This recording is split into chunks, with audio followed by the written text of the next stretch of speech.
Hello dear learners, and welcome you once again to this module on educational technology. Today I am going to talk about mass instructional techniques. Let me give you a very brief introduction of the topic. In education, teaching and instruction are used synonymously, though they carry different meanings. Here, teaching is an activity intended to produce learning that no doubt involves instruction. Instruction is defined as a procedure, an activity planned for teaching. It is the whole process applied for learning to occur. Instruction helps in acquisition of knowledge, and different instructional techniques and strategies facilitate different types of learning events and outcomes. In the words of Brunner, as reflected in his book Toward a Theory of Instruction, instruction is after all an effort to assist or to shape growth. There are different techniques of instruction which may be adopted according to the instructional objectives, content to be delivered, learners to be instructed, and the context which they live in. It may be personalized for individual learners or for large group of learners, such as in classroom. Now we will see the meaning of instructional techniques. In teaching and learning, we come across different terms such as approach, methods, and techniques. The term and their relationship is reflected in the figure. An approach is a theory, set of beliefs and principles about teaching and learning. It may be called as the foundation of methods. A method is an application of approach in the context of teaching. It is a plan or a systematic way of doing something. Techniques are implementation that actually takes place in the classroom. It must be consistent with the method and in harmony with approach as well. Technique means all systematic processes based on scientific knowledge. Teachers use techniques to reach the instructional objectives.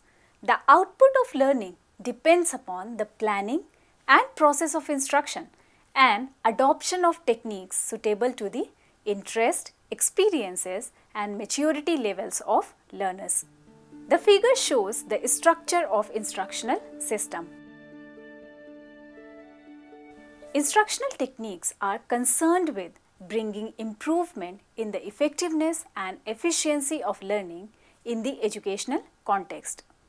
In other words, instructional techniques are educational activities which are shaped by instructional context like learning outcomes, content, and properties of a target group. It is clearly reflected that techniques for instruction are the activities which are selected and designed as per the context of learning and learners.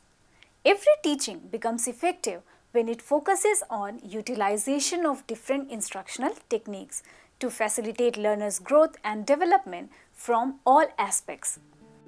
Instructional techniques must be planned that will captivate the interest of students and motivate them to learn.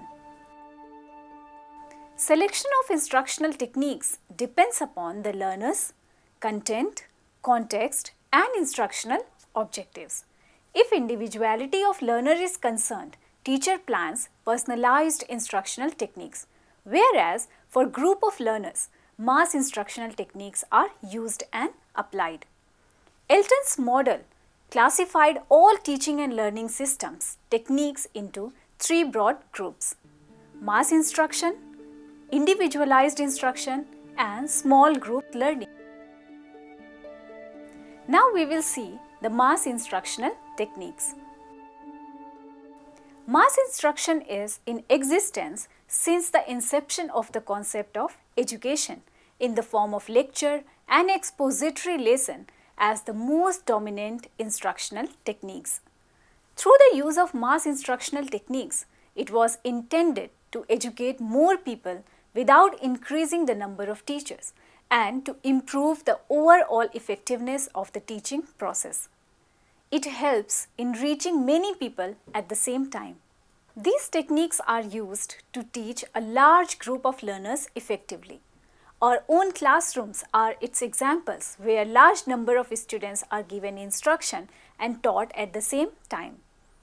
Winston suggested that teachers need to realize that the nature of learners changes with its size. So, teachers should plan and use mass instructional techniques that communicate with clarity and accuracy, use questioning and discussion, engage students in learning, provide feedback, and are flexible and responsive. There are different mass instructional techniques such as direct instruction, demonstration, lecture, exposition, explanation, discussion, role play, film presentation, educational broadcasting, etc. Some of the techniques are briefly elaborated here. The first technique is lecture. Conventional lectures are mass instructional techniques which are being used widely at different levels of education. Lecture can be defined as a planned scheme devised by teacher for presenting a unit of the content material to a group of learners through verbal communication which aims at attaining specific objectives related to the cognitive and affective domains of the behavior. It is very cost effective in terms of ratio. It owes its popularity through its simplicity and flexibility and its reach to the largest audience and to cover the large content during the given period. Through this technique, a teacher can provide facts, concepts, principles, theories, etc. to the class in a simple manner. The role of teacher is to control the instruction process and student's role is to listen to the teacher, take notes of the doubtful points and clarify that at the end. Lecture's effectiveness depends upon the quality of teachers such as content knowledge, speed, volume, intonation, body movements, audio-visual switching, etc. It is a teacher-centered technique where mostly one-way communication is used. It is highly dependent upon the skill of teachers. It lacks students' participation, which makes teaching dull and ineffective for learners. It does not help in developing higher cognitive skills. It is not suitable for all learning styles. For making it effective, it should be structured in such a way that a student's interest is raised. Next technique is demonstration. Among mass instructional techniques, demonstration denotes the visual presentation of the action. It facilitates understanding of concepts, principles, theories, etc. in its proper form theoretically as well as practically. It is not a simple talk but includes the process of presenting the facts by showing how to do that through model performance. For example, teacher performs an experiment to show that metals expand under heat. When this technique is used, teachers do the things practically and give explanation along with the performance of the activity.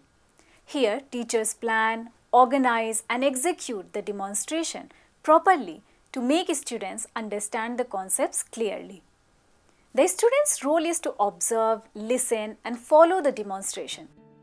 It is helpful in cultivating their interest and attention and providing vivid and lasting impression on their mind.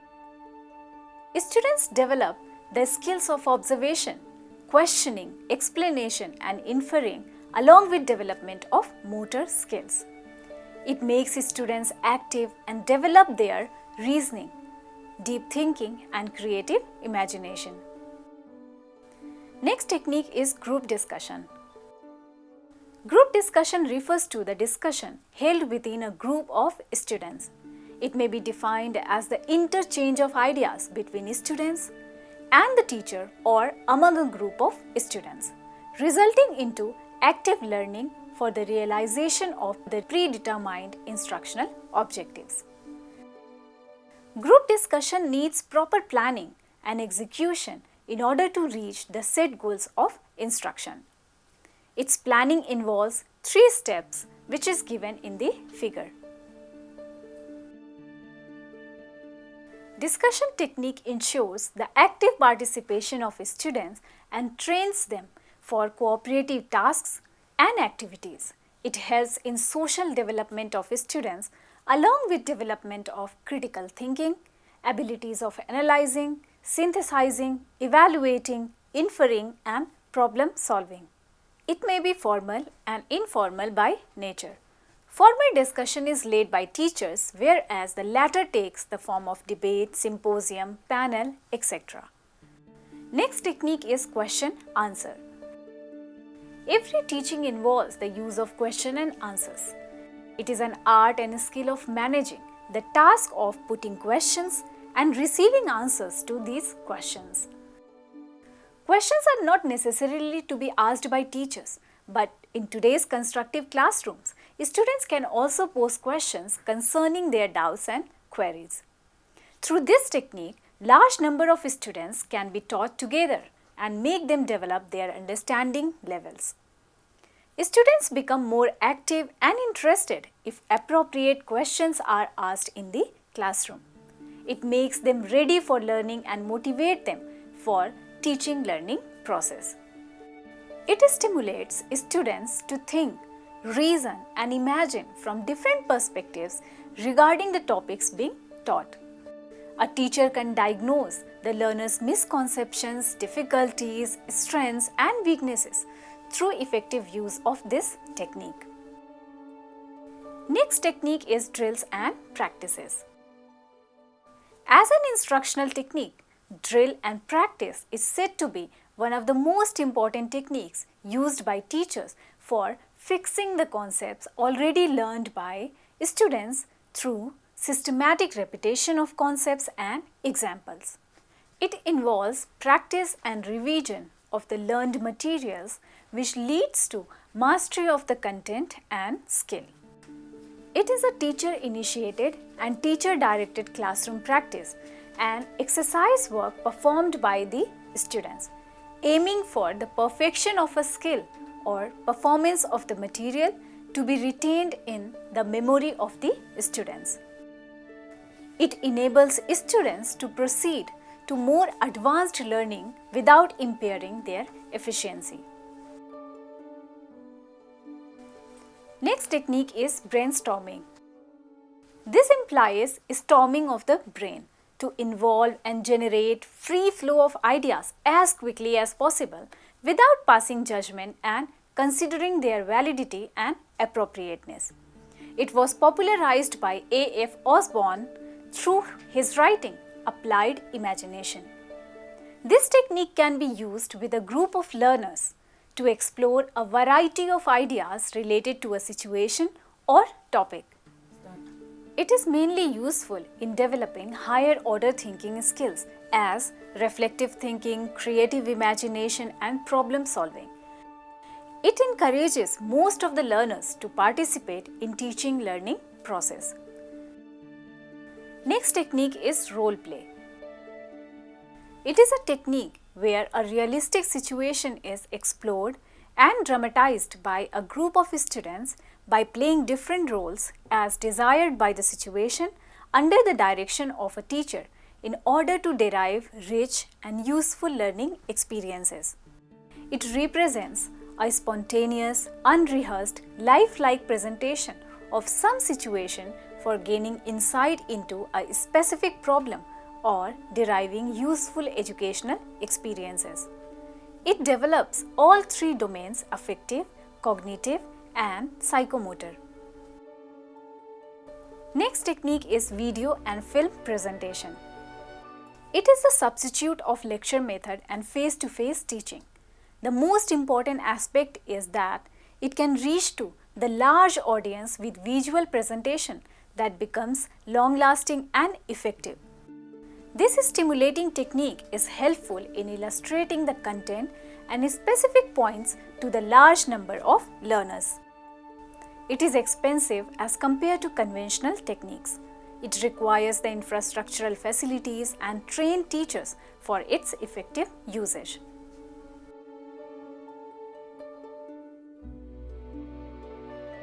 To conclude, it can be stated that mass instructional techniques, as the name suggests, are used for teaching a large number of learners at the same time.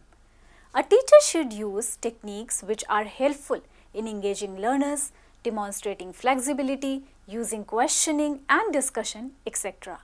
These techniques actually decide the fate of teaching and learning. For instructing mass learners, a teacher can use a variety of techniques such as lecture, demonstration, discussion, brainstorming, role play, exposition, video presentation, etc.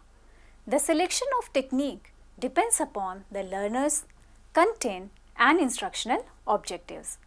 An effective teacher uses well-planned and organized instructional techniques for meaningful teaching and learning. Thank you so much.